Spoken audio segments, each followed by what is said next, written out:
Hello students, banking with Ashwini ಚಾನಲ್ಗೆ ಸ್ವಾಗತ. ಇವತ್ತು ಒಂದು ಅನ್ಸರ್ಟೈನ್ ನಂಬರ್ ಆಫ್ ಪರ್ಸನ್ಸ್ದು ಪಜಲ್ ಅನ್ನ ತಗೊಂಡ್ ಬಂದೇನ್ರಿ. Persons are sitting in a row facing north. ಎಷ್ಟು ಜನ ಮೆಂಬರ್ಸ್ ಅದಾರು ಹೇಳಿಲ್ರಿ ಅವರು. Certain number sitting in the facing north direction ಅಂದ್ರೆ ಇದು ನಮ್ದು ರೈಟ್ ಸೈಡ್, ಇದು ನಮ್ದು left side. A is not immediate neighbor of E. A ಈ ಬಾಜುಕ್ ಇಲ್ಲ. I sits fifth to the right of F. I sits fifth to the right of F.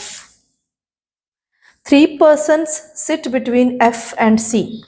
3 persons sit between F and C. A sits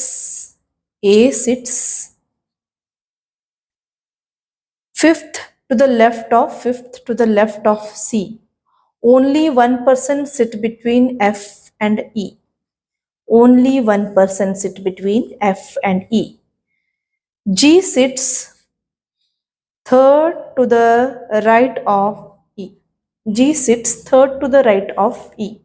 Only 3 persons sit between G and D. Only 3 persons sit between G and D. I is third from right end. I is third from right end. This is our right side, no? From this, I is sitting third position. Only 6 persons sit between H and B. Only 6 persons sit between H and B. H is an immediate neighbor of G. H is an immediate neighbor of G. ಇಲ್ಲಿಗೆ puzzles ಇದು shortcuts ಬರ್ಕೊಂಡಿನಿ ನಾನು. ಈಗ next ನಿಮಗೆ ಇದನ್ನ plot ಮಾಡೋದು ಹೇಳ್ತೇನೆ. Okay, ಏನ್ ಹೇಳಾರ್ರಿ ಇಲ್ಲಿ ಪಜಲ್ ನಮ್ದು ಸ್ಟಾರ್ಟ್ ಎಲ್ಲಿ ಮಾಡ್ಬೇಕ್ರಿ? ಈ ತರ ಅನ್ಸರ್ಟನ್ ನಂಬರ್ ಆಫ್ ಪರ್ಸನ್ಸ್ ಇದ್ದಾಗ ನಿಮಗ ನಂಬರ್ ಆಫ್ ಪರ್ಸನ್ಸ್ ಗೊತ್ತಿಲ್ಲ. ಓಕೆ, ಇದ ಮೇನ್ ಪ್ರಾಬ್ಲಮ್ ಇರ್ತೈತ್ರಿ. ಇಲ್ಲಿ ನಂಬರ್ ಆಫ್ ಪರ್ಸನ್ಸ್ ಗೊತ್ತಿತ್ತಂದ್ರೆ ನಾವು ಹೆಂಗಾರೆ ಅವ್ರನ್ನ ಅಡ್ಜಸ್ಟ್ ಮಾಡ್ಕೊಂಡು ಹಿಂಗೆ ಹಾಕಿ ಅಲ್ಲಿ ನಾವು ಅವ್ರನ್ನ ಕುಂಡಿಸ್ತಿದ್ವಿ. ಇಲ್ಲಿ ನಂಬರ್ ಆಫ್ ಪರ್ಸನ್ಸ್ ಗೊತ್ತಿಲ್ಲ. ಸೊ ನೀವು ಸ್ಟಾರ್ಟ್ ಈ ಥರದ ಪಜಲ್ ಇದ್ದಾಗ ನೀವು ಸ್ಟಾರ್ಟ್ ಎಲ್ಲಿಂದ ಮಾಡಬೇಕು ಅಂತಂತಂದ್ರ ಈ ಥರ ನಿಮಗೊಂದು ಸ್ಟೇಟ್ಮೆಂಟ್ ಕೊಟ್ಟಿರ್ತಾರ್ರಿ ಅವ್ರು.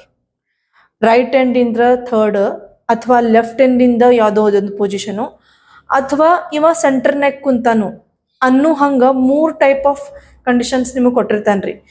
ಏನೇನು ಕೊಟ್ಟಿರ್ತಾರ್ರಿ? ರೈಟ್ ಹ್ಯಾಂಡ್ ಹಿಡ್ಕೊಂಡು ಇವ್ರದ್ದು position ಯಾವ್ದಾರೆ ಒಬ್ಬರದ್ದು position ಕೊಟ್ಟಿರ್ತಾರ್ರಿ.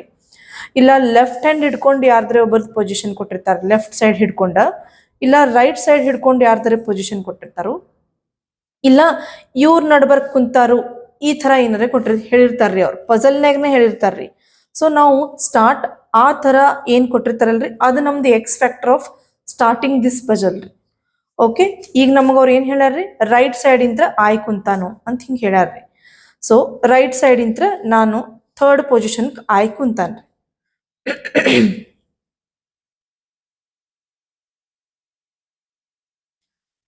1 2 3 third position I ಕುಂತಾನ್ರಿ ರೈಟ್ ಸೈಡ್ ಇಂತ್ರ. ಎಫ್ ಮತ್ತ ಆಯ್ ಎಲ್ಲೈತ್ರಿ? ಇಲ್ಲಿ ಎಫ್ ಬಾಜುಕ್ ಐತ್ರಿ. F the fifth right I ಅದನ್ರಿ. ಸೊ 1 2 3 4 5 ಎಫ್. F the fifth right, F ಹಿಂಗ್ ಫೇಸಿಂಗ್ ಐತಿ ಅಂದ್ರೆ ಒಂದು ಫಿಫ್ತ್ ರೈಟ್ ಆಯ್ ಕುಂತಾನ್ರಿ. ಎಫ್ ಆದ್ಮೇಲೆ ಇ ಬರ್ತೈತ್ರಿ. ಇದು ಇ ಜೊತೆ ಮತ್ತ ಜಿ ಅದನ್ರಿ, ಜಿ ಜೊತೆ ಡಿ ಅದನ್ರಿ, ಮತ್ ಇದೆಲ್ಲ ಒಂದಕ್ಕೊಂದು ಲಿಂಕ್ ಐತ್ರಿ. ಮತ್ ಎಫ್ ಜೊತೆ ಸಿನೂ ಅದನ್ರಿ. ಓಕೆ, ಸೊ ಎಫ್ ಮತ್ತ ಈ ನಡ್ಬರ್ಕ ಒಬ್ರದಾರ್ರಿ. ಎಫ್ ನ ಈ ಸಪೋಸ್ ನ ಇಲ್ಲಿಟ್ನಿ ಅಂತಂದ್ರ ಈದ ಥರ್ಡ್ ರೈಟ್ ಜಿ 1 2 3 ಜಿ ಇಲ್ಲಿ ಕುಂಡ್ರಸಾಕ್ ನಮಗ್ ಜಾಗ ಇಲ್ರಿ. ಸೊ ಅದಕ್ಕ ನಾನು ಈ ಇಲ್ಲಿ ಕುಂಡ್ರಸಂಗಿಲ್ರಿ. ಸೊ ಈ ನಾ ಕಡೆ ಸೈಡ್ ಕುಂಡ್ರಸ್ತೀನ್ರಿ. ಈ ಒಂದು ಪ್ಲೇಸ್ ಬಿಟ್ಟು ನಾನು ನಿಮ್ಗ ಈ ಇಲ್ಲಿ ಕುಂಡ್ರಸ್ತೀನ್ರಿ. ಈ ಇಲ್ಲಿ ಕುಂತನ್ರಿ. ಸೊ ಇದ ಏನ್ ಹೇಳ್ಯಾರ್ರಿ? ಥರ್ಡ್ ರೈಟಿಗ ಜಿ ಐತಂತ ಹೇಳ್ಯಾರ. ಇದ ಥರ್ಡ್ ರೈಟಿಗೆ G, first second third G ಬರ್ತಾನ್ರಿ ಇಲ್ಲಿ. ಜಿ ಕುಂಡಿರ್ತಾನ್ರಿ ಇಲ್ಲಿ. ಜಿದ ಇಮಿಡಿಯೇಟ್ ನೇಬರ್ ಎಚ್ ಅದನ್ರಿ. ಎಚ್ ಕುಂಡಿರ್ತಾನ್ರಿ ಇಲ್ಲಿ. ಸೊ ಜಿ ಮತ್ತು ಡಿ ನಡ್ಬರ್ಕ 3 ಜನ ಅದಾರ ಅಂತ ಹೇಳಿನೂ ಐತ್ರಿ. ಜಿ ಮತ್ತು ಡಿ ನಡ್ಬರ್ಕ 3 ಜನ ಅದಾರ. ಜಿ ಇಲ್ಲಿ ಕುಂತಾನಂದ್ರ 1 2 3 ಬಿಟ್ಟು ಡಿ ಕುಂಡ್ರಸಕ್ ಇಲ್ಲಿ ಜಾಗ ಇಲ್ರಿ. ಸೊ ಈ ಕಡೆ ಕುಂಡಿರ್ತಾನ್ರಿ ಡಿ. 1 2 3 ಬಿಟ್ಟು ಡಿ ಕುಂಡಿರ್ತಾನ್ರಿ ಇಲ್ಲಿ. ಓಕೆ, ಮತ್ತು ಎಫ್ ಮತ್ತು ಸಿ ನಡ್ಬರ್ಕ್ನು 3 ಜನ ಅದಾರ ಅಂದಾರ್ರಿ. ಎಫ್ ಮತ್ತು ಸಿ ನಡ್ಬರ್ಕ್ 3 ಜನ. ಸೊ ನೋಡ್ರಿ, ಎಫ್ ಈ ಕಡೆ ಸೈಡ್ ನೋಡ್ತೀನಿ 1 2 3 ಇಲ್ಲಿ ನಾ ಸಿ ಕುಂಡಿಸ್ಕೊಂಡಿ. ಇಲ್ಲಿ ಸಿ ಕುಂಡಿಸ್ಕೊಂಡೆ ಅಂದ್ರೆ ಸಿದ fifth left A 1 2 3 4 5 fifth left A ಇಲ್ಲಿ ಬರ್ತಾನ್ರಿ. ಬಟ್ ಅವ್ರು ಏನು ಹೇಳ್ಯಾರ್ರಿ, ಎ ಮತ್ತು ಇ ಇಬ್ರು ಇಮಿಡಿಯೇಟ್ ನೇಬರ್ಸ್ ಇರಬಾರ್ದು ಅಂತ. ಸೊ ಸಿ ನಾ ಇಲ್ಲಿ ಕುಂಡ್ರಸೋಂಗಿಲ್ರಿ. ನಿಮಗ ಸಿ ಬರ್ತಾನ್ರಿ. ನಿಮಗ ಎಫ್ ಮತ್ತು ಸಿ ನಡ್ಬೇಕಂದ್ರ 1 2 3 ಮೆಂಬರ್ಸ್ ಬಿಟ್ಟು ಸಿ ಬರ್ತಾನ್ರಿ ಇಲ್ಲಿ. ಸಿದ ಫಿಫ್ತ್ ಲೆಫ್ಟ್ ಎ ಅದಾನ್ರಿ. ಲೆಫ್ಟ್ ಅಂದ್ರ ಈ ಕಡೆ ಸೈಡ್ ಬರ್ತಾನ್ರಿ, ಲೆಫ್ಟ್ ಅಂದ್ರ ಈ ಕಡೆ ಸೈಡ್.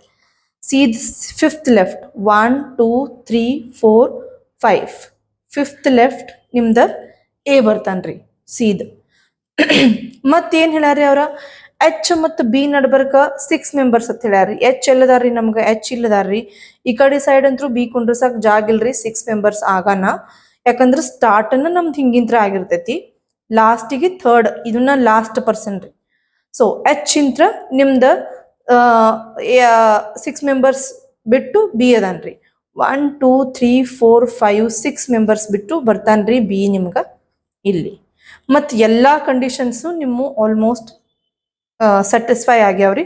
ಈಗ ನಾವು ಈ ಥರ ನೀವು ಪಜಲ್ ಮಾಡಿದಾಗ ನಿಮಗೆ ಬರುವಂಥ ಫಸ್ಟ್ ಕ್ವಶನ್ 5 ಕ್ವಶನ್ಸ್ ಇರ್ತಾವಲ್ರಿ. 5 ಕ್ವಶನ್ಸ್ ಒಳಗೆ ಫಸ್ಟ್ ಕ್ವಶನ್ ಅವ್ರು ಏನು ಕೇಳ್ತಾರೆ ಗೊತ್ತೇನ್ರಿ, how many number of persons are sitting in this sitting arrangement.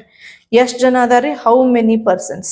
1 2 3 4 5 6 7 8 9 10 11 12 13 14 15 16 17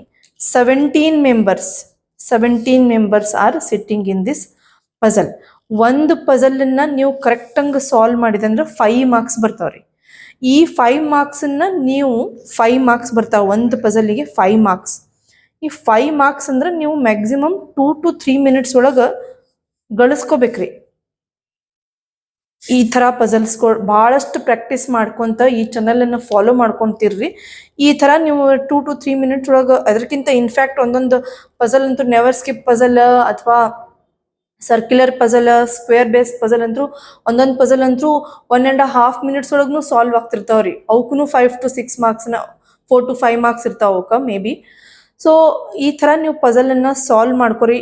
puzzle ಜೊತೆ ನೀವು ಫ್ರೆಂಡ್ಶಿಪ್ ಮಾಡ್ಕೊರಿ, ಅಂಜಾಕ್ ಹೋಗ್ಬೇಡ್ರಿ ಪಜಲ್ ಮತ್ತು ಸಿಟ್ಟಿಂಗ್ ಅರೇಂಜ್ಮೆಂಟ್ ಸಂಬಂಧ. ನಾನು ನಿಮಗೆ ಇದೇ ಥರ ಭಾಳಷ್ಟು ಪಜಲ್ಸ್ ಮತ್ತು ಸಿಟ್ಟಿಂಗ್ ಅರೇಂಜ್ಮೆಂಟ್ಗಳನ್ನ ತೊಗೊಂಡು ಬರ್ತೀನಿ ರೀ. ಸೊ ಪ್ಲೀಸ್ ಚಾನಲ್ಗೆ ಲೈಕ್ ಮಾಡಿರಿ, ಶೇರ್ ಮಾಡಿರಿ, ಸಬ್ಸ್ಕ್ರೈಬ್ ಮಾಡಿರಿ. Okay bye, thank you.